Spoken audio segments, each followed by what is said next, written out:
Hello there, I'm Paula Kensington, and I have created 10 questions on SMEs and sustainability. And I am going to record a video to respond to each of those 10 questions over the next few weeks. So today's question is this: what are some of the common challenges that SMEs face when implementing sustainability initiatives, and how can they overcome them?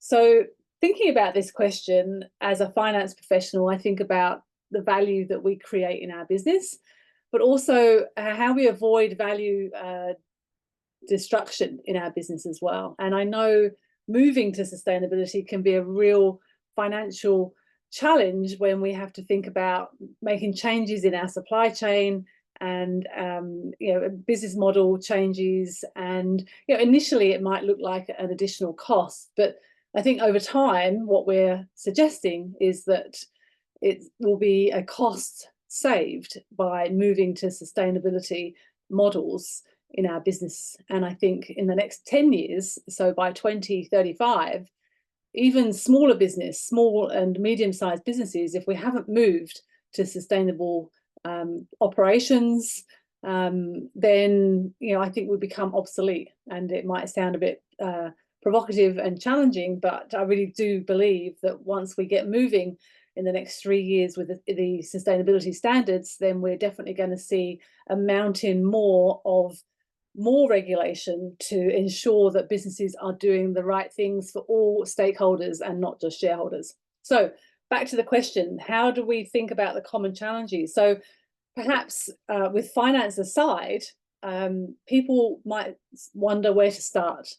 And I think that's a big challenge because it's a huge area when we're measuring our carbon footprint, but actually, going beyond that and thinking about the impact that our business and our product and our service has, not just on the immediate area, but how far and wide does that impact reach?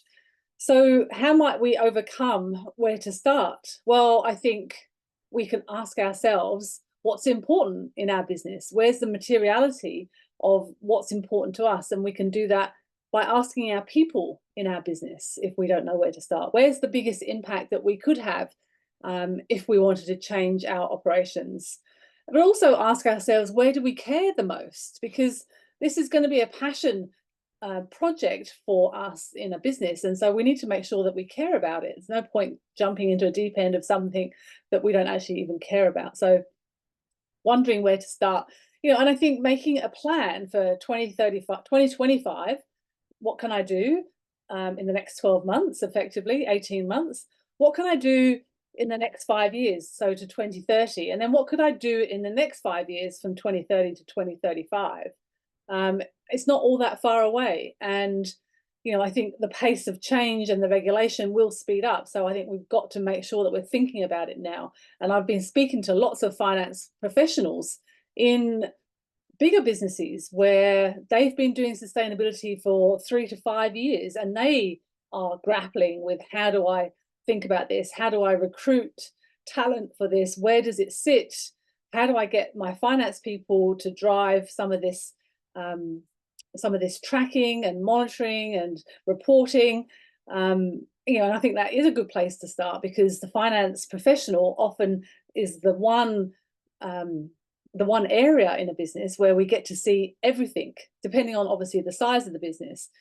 So where to start? So come up with a plan, have a look at those 18 months, next 5 years, but also have a look at what others are doing, either in your industry or look at what people are doing in Australia.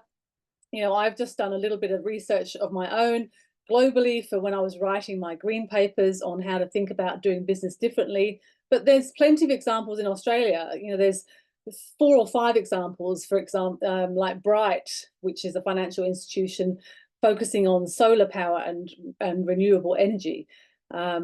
Looking at how they operate, looking at ethical super funds like Future Super, how are they moving their business model to become more ethical, more sustainable?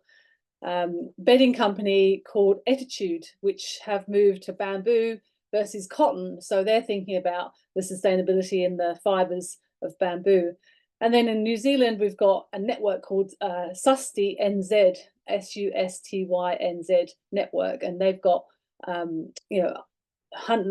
lots of businesses in their network that are focusing on sustainability. So look at what's out there.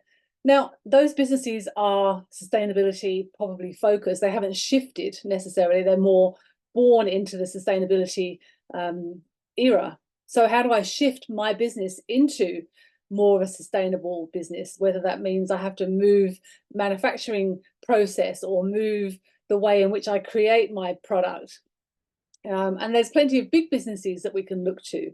And so there's a lot of learnings there from businesses like Unilever, IKEA, Danone, and then more locally, we've got Brambles, the CHEP Group, which are Australian owned. They've moved into regenerative supply chain logistics.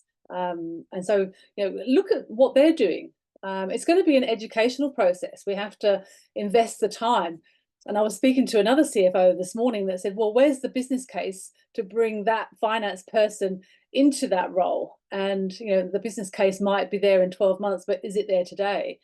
And I think we have to get onto this today as soon as possible, because we haven't got time to wait. Yes, okay, other people will be going first.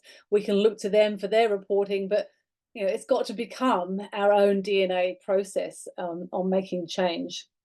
There's also engineering, global company Arup, where they've got plenty of sustainability papers, strategies in the public domain.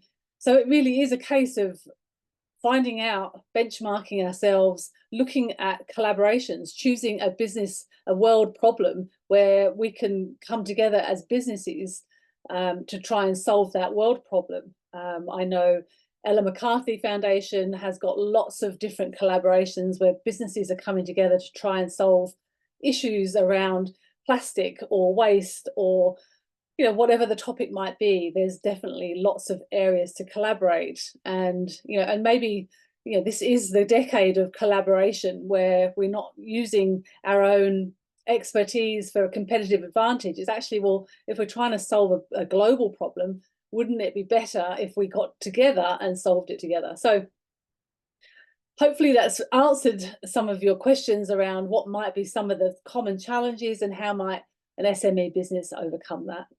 Okay.